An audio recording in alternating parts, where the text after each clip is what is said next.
Toyota, one of the best-selling car brands here in the Philippines. Kaya hindi na nakakapagtaka kung talagang laganap sila sa kalsada. Gaya na lang itong 2025 Toyota Avanza.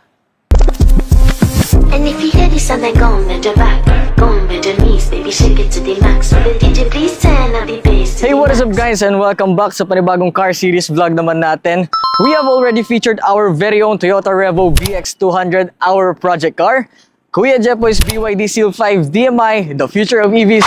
And now, we are back at it again with another Toyota, and this time, this 2025 Toyota Avanza. Together with its proud owner, let us welcome, ladies and gentlemen, Sir Donnie.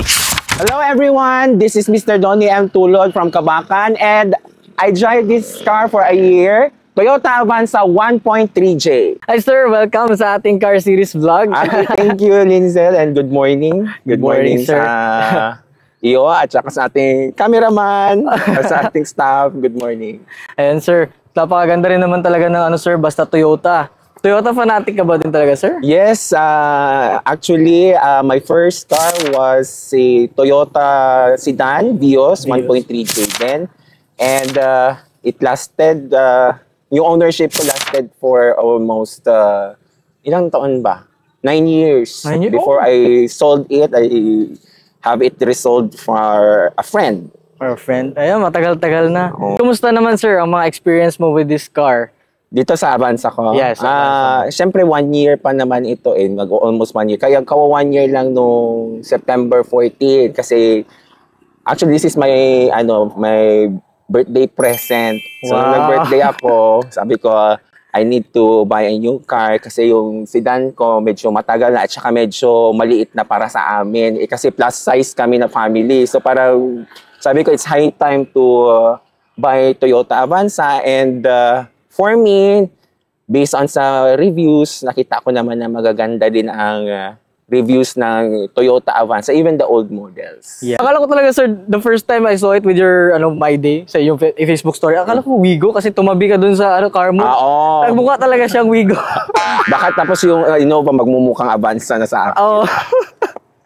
Okay, Talaga. so without further ado sir, itour mo naman kami sa iyong car sir and kwento ka, history, kung ano bang mga kaganapan meron sa car mo, ano bang nangyari na with your 1 year experience with your 2025 Toyota Avanza. Kasi model, if you try to look it very carefully, it's like Veloz. Veloz. So maraming nagkakamali, maraming napakala. Sir, ano yung sasakyan mo, Veloz? So kung scrutinize mo talaga ng mabuti, para talaga siyang Veloz. Oo.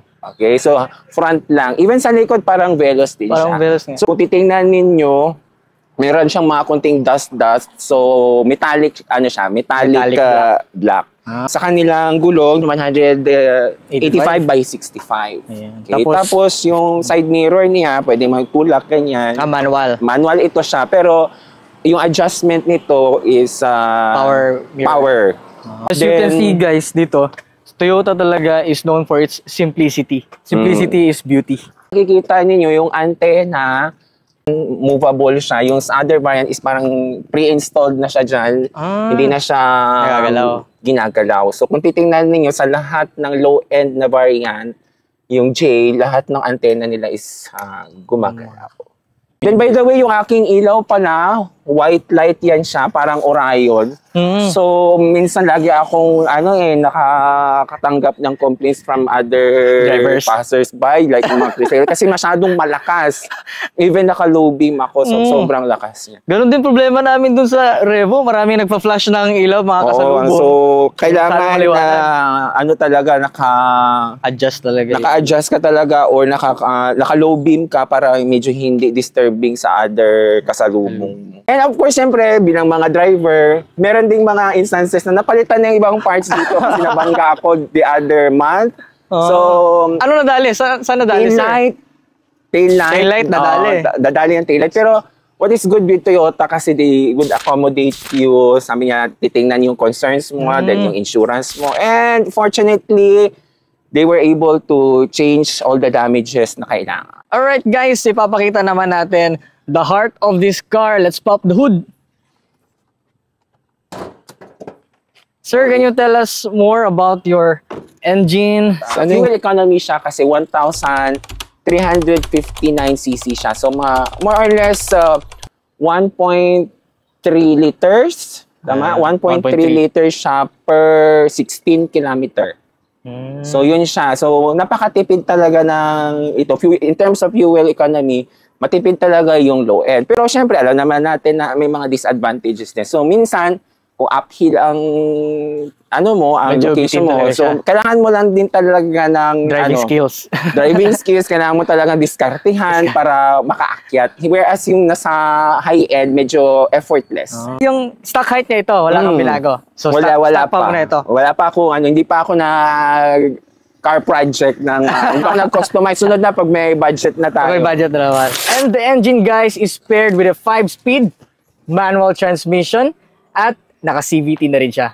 Ikaw, sir, mahilig ka talaga sa manual. Sa manual ako, ever since manual talaga ako kasi pag matic kasi medyo tatama rin ka. At the same time, laging hihiramin. Ay, hiramin. Siyempre kung malalaman nila na manual yung hindi nila hihiramin kasi mahirapan sila magtimpla. Mahirapan sa magtimpla. So usually pag matic kasi, dali lang naman yan. So, tapak ka na sa brake. Tapos brake, gas, brake. So, yun din yung mga reasons ko. At saka, feeling ko kasi pag naka-manual ako, parang feeling ko empowered ako na driver. You're built in with the car. You control you drive the car. Your car and you control the car. Alright, Sir Don. Well, medyo malamig ang aircon mo, ha? Kalilinis lang. Kalilinis. Kasi every 25,000 kilometers. Kasali din ang aircon sa cleaning. Ayos, ha? Naka-leather seats ka na rin, sir. Oo, American leather ito, courtesy of Fitzgerald Car Upholstery of Davao City. Kung gusto ninyo ng maganda at quality na leather seats, pwede nyo siya i-contact sa Facebook, Fitzgerald Car Leather Seats. Pupuntahan ka niya dyan sa Kidapawan para i-install yun. So, this is American leather pala. American leather ito. Kasi yung nakakabit sa amin, sir, is Italian naman yun. Italian leather. Gusto ko yung madilim, hindi ako kita sa loob. Pero hindi ko na-anticipate na hindi ko rin makikita na sa labas. Pero okay lang, nakikita naman siya. Pero sa labas, halos hindi ka talaga makikita. Yeah. And of course, 7-seaters to. Titingnan ninyo, 7-seaters for normal people. So, normal height, hindi masyadong plus size. So, dashboard natin, built-in na ito siya. I just don't know kung pwede pa ito ma-modify like GPS, hindi ko lang alam. Pero as far as I've heard, pwede siyang ma-modify, lagyan i-reprogram para magkaroon ng GPS na console. Ang kaibahan lang nito when it comes to high-end, wala tayo yung mga controls dito sa manobela, sa steering wheel natin.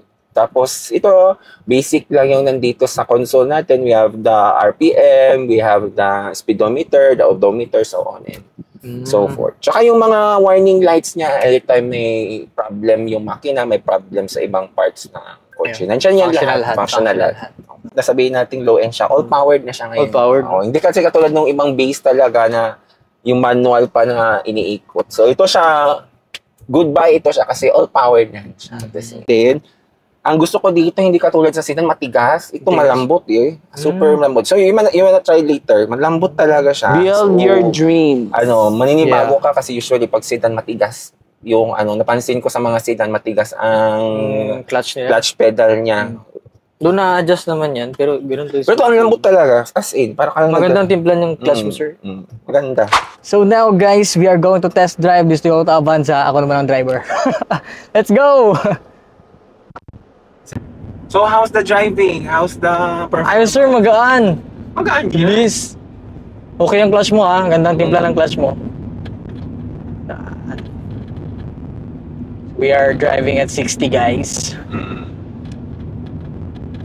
Fifth gear. Baka may humps dyan. Yeah, wala yung humps dito, sir. Okay. Driving tayo dito. Reverse May daw ang braking niya. Braking. Ganda. Okay. Baby. Pero wala ka bang pinalitan sa mga mo, sir? Sa mga brake pad, yun, normal naman yan. Normal. Naka-change ka na. Naka-change na. Tapos, ang buwan. handling niya. Ang gaan, ha? Di ba? Oo. Naka-change na ako ng brake pad. Kasi syempre, basta every 25,000 yan is aircon talaga yan. Diba? Lambot. Lambot. Okay, Diba?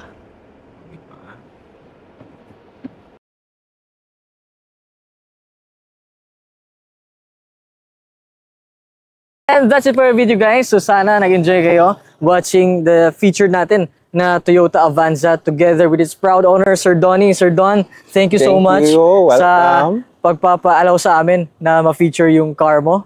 So sulit naman, no? Ang next upgrade mo na lang, sir, is mags. Mags. Or hopefully a new one. A bigger one. A bigger one na naman, a bigger car. A bigger car. Sige, so heads up mo na lang kami, sir, kung if you want to resell your car, then hanapan natin ng buyer. Sure. Commission lang. It's ano yan siya, goodbye talaga ito siya. Goodbye. Sabihin ito talaga sa Yeah. So sulit pa kaya ngayong 2025? Just comment down below and we'll see you with our car series next vlog. Soldier boy, I really, why me crack it, why me roll? Why me crack that soldier boy, that Superman?